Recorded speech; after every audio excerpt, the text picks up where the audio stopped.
Well, welcome back, everyone. Again, it's me and Scott here recording another lovely episode of the yet to be named Spiral podcast. How you doing, Scott?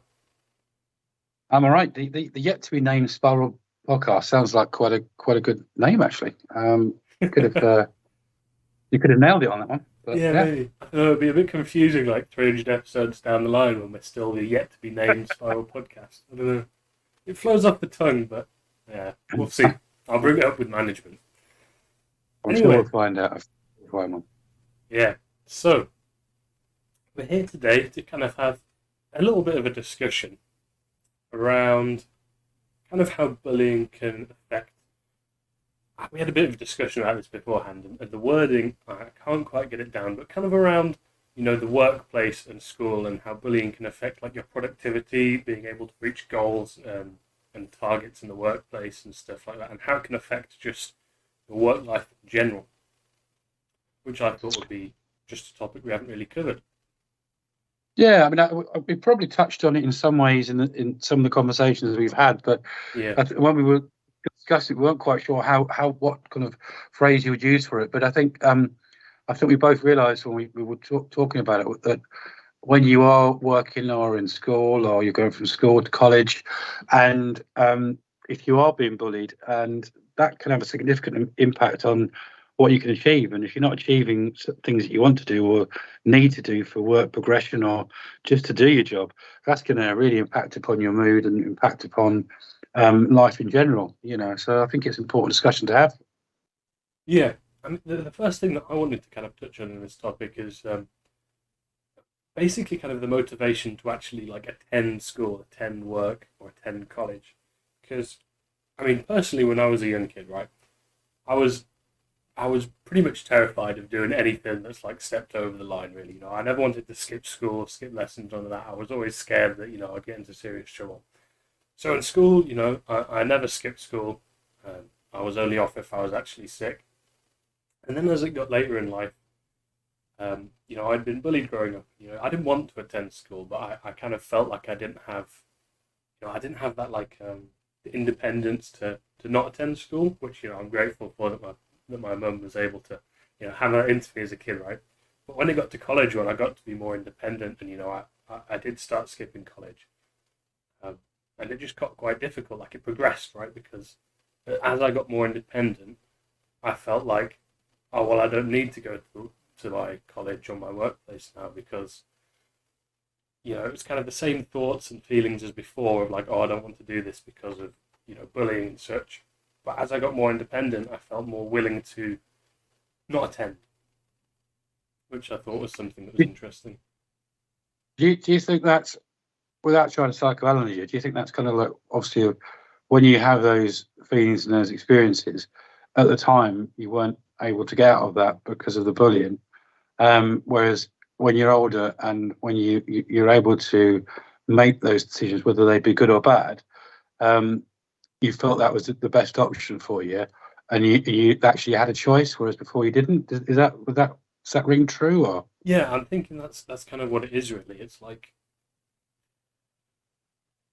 as I'm saying, being bullied when I was younger kind of had that impact on the college, right? Because I feel like as I grew, yeah, more independent, I was able to make the decision to do that, which it's debatable really whether that was a good or bad choice. I passed college in both the years that I attended, right? But still, it probably would be better if I'd attended, and maybe I would have learned more, retained a bit more of that knowledge, right? So I'm sure it's going to have an impact on me.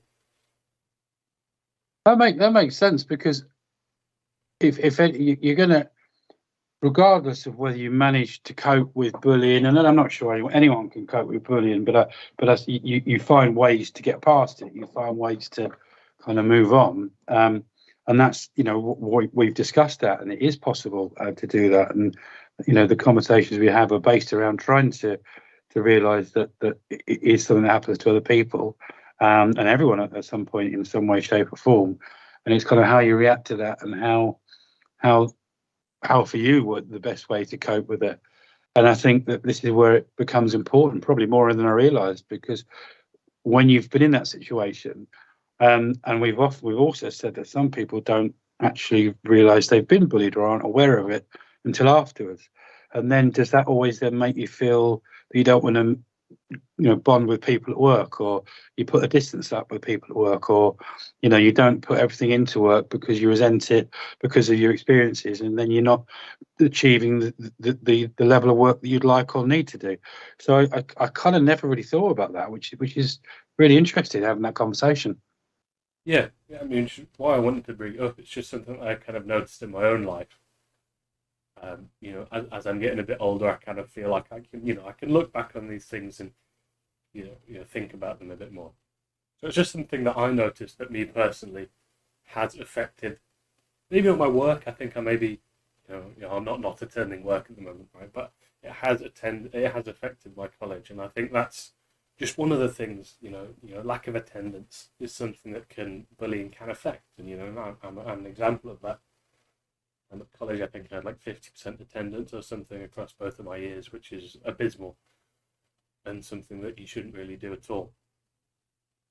But And I think the thing is on that as well, is that it's such a shame, because obviously you've done college and you've achieved what you wanted to do, and you said that in spite of that 50% attendance, you may well have enjoyed it more and achieved more if you've been there for that, yeah, 100% or whatever.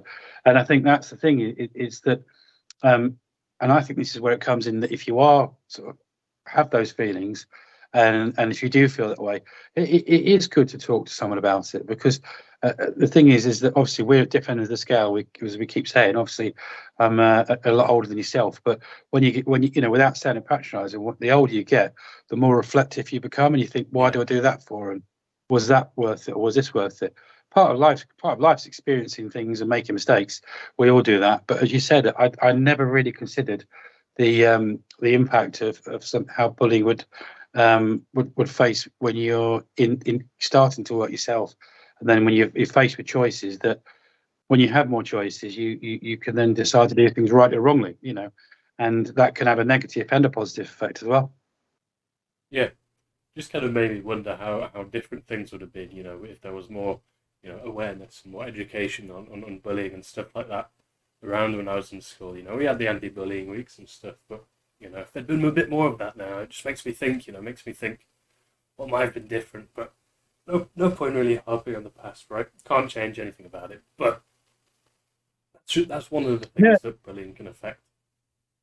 I think we did say that we maybe a shorter session today, but I think that if you can sum it up in terms of a message of the day, this is where all the things we've been talking about, and we're constantly saying throughout everything, is be aware of bullying, and what forms it can take. Be also aware that you don't have to accept being bullied. Be aware that you can talk to someone else about it. And the good thing about that is, if you do talk to someone else and you do get support, then you're less likely to be in a situation that you've been in when you've gone to work and to school, and the fact that you've not achieved and attended the way you probably would have done if you hadn't been bullied. I think that's a good message to take from the conversation today. Yeah, I mean, I would agree. That's kind of the point. But there's a few other things that bullying can affect. Maybe not just your attendance necessarily, but even just your actual performance at work. It depends what kind of a job you're in, but it can affect your motivation to actually put the effort in, right? Yeah, definitely. I mean, is there an element of saying that, for example, and I know, I'm sure some people have. I mean, I've had experiences myself, when you haven't achieved something and you've performed poorly, then does leave you in a position where you can be bullied. And even if, again, we've talked about this, the banter side of things. Some banter can be acceptable, some can't, and that's a bit of a grey area.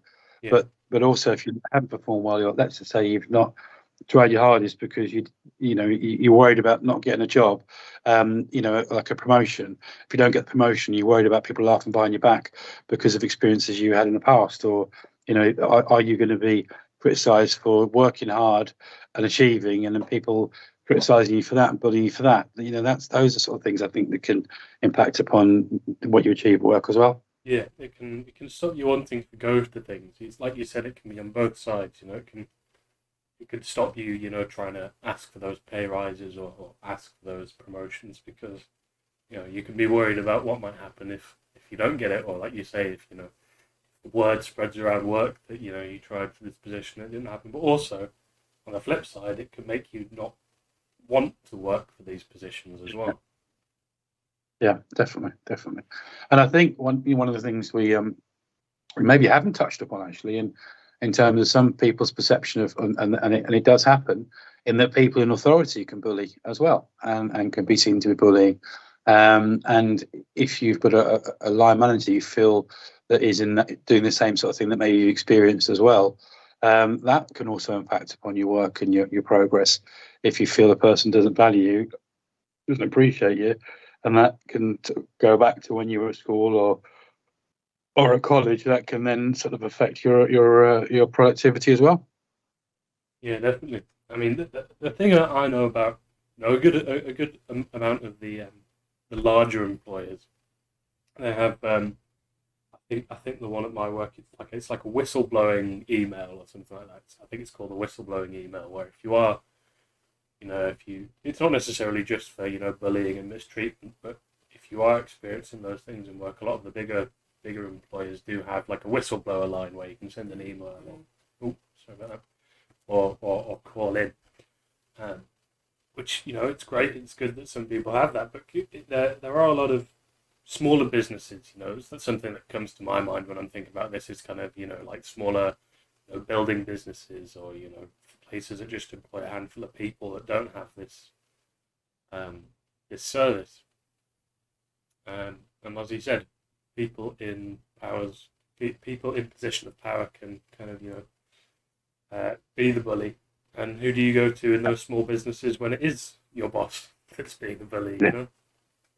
It is difficult, and I think we had a chat with one of the trustees meeting when you were there. Actually, that's we had the conversation, and that just reminded me. There is a situation, and who do you go to? And that is it is tough, and most bigger companies have that for that reason, because there is bullying in the workplace.